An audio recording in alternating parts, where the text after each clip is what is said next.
Whiteman. Thank you, Presiding Officer. I want to use my time this afternoon to argue why Greens will be supporting the Government motion. But first of all, I want to say something to those who have contacted us in recent days. We understand that the prospect of another referendum on independence is not welcomed by some voters, and they've not been shy telling us so. We respect their sincerely held views. We also understand why there's so much anxiety, because for some people, the referendum in 2014 was not the joyous civic carnival that it's sometimes portrayed as. It challenged deep-seated ideas of identity and belonging, and it provoked legitimate questions about the future prospects for everyone in Scotland and the UK. In 2014, voters rejected independence, and nothing I say today changes or is intended to disrespect that important vote.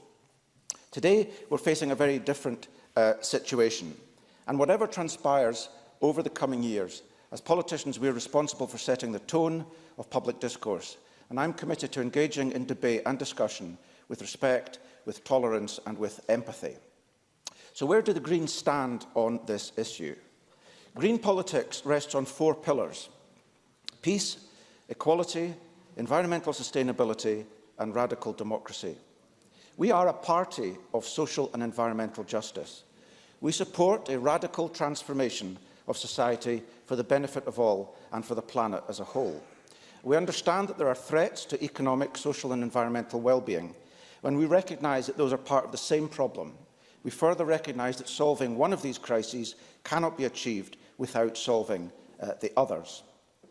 And as part of our commitment to radical democracy, and contrary to many assertions currently being made, Scottish Greens have had a long-standing policy of supporting an autonomous Scotland.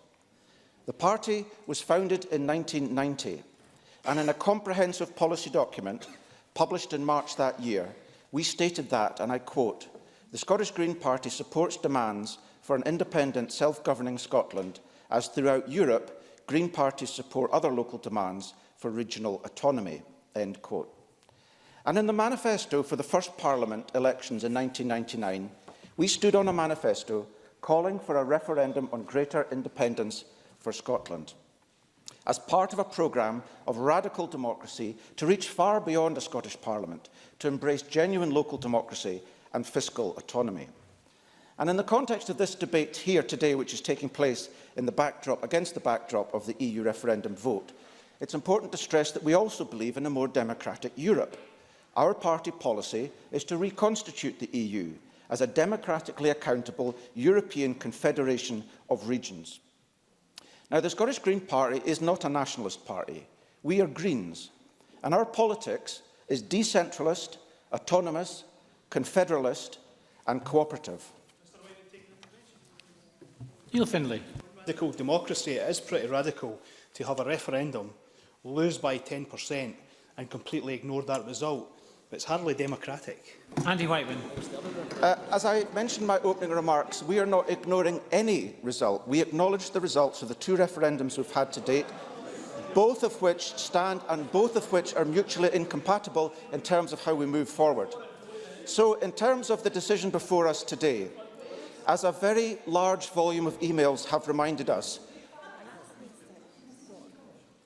we stood on a manifesto that outlined ideas to deepen and strengthen democracy.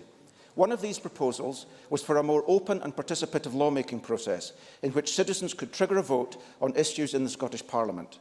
We highlighted that this was our preferred way of deciding to hold a second referendum. But contrary to much misreporting, it is not the only means by which we would vote in favour of another referendum.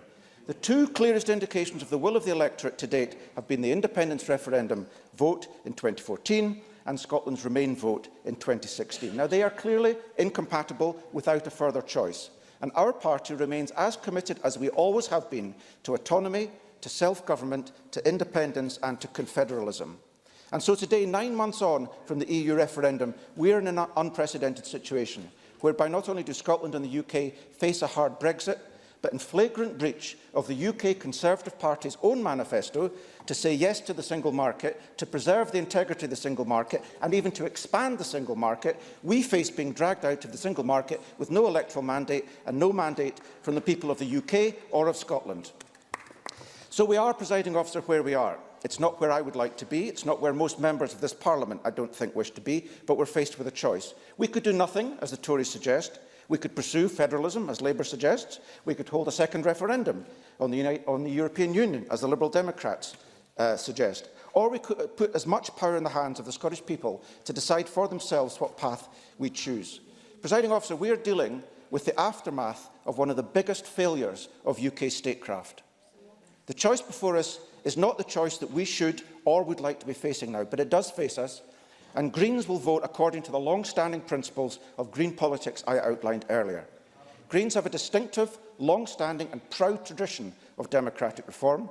We wish to see important decisions about the future of Scotland being put in the hands of the Scottish Parliament and the residents of Scotland. We have no difficulty in supporting the motion to give the First Minister the mandate to seek the powers under a Section 30 order for the Scottish Parliament to determine for itself the terms of a future independence referendum.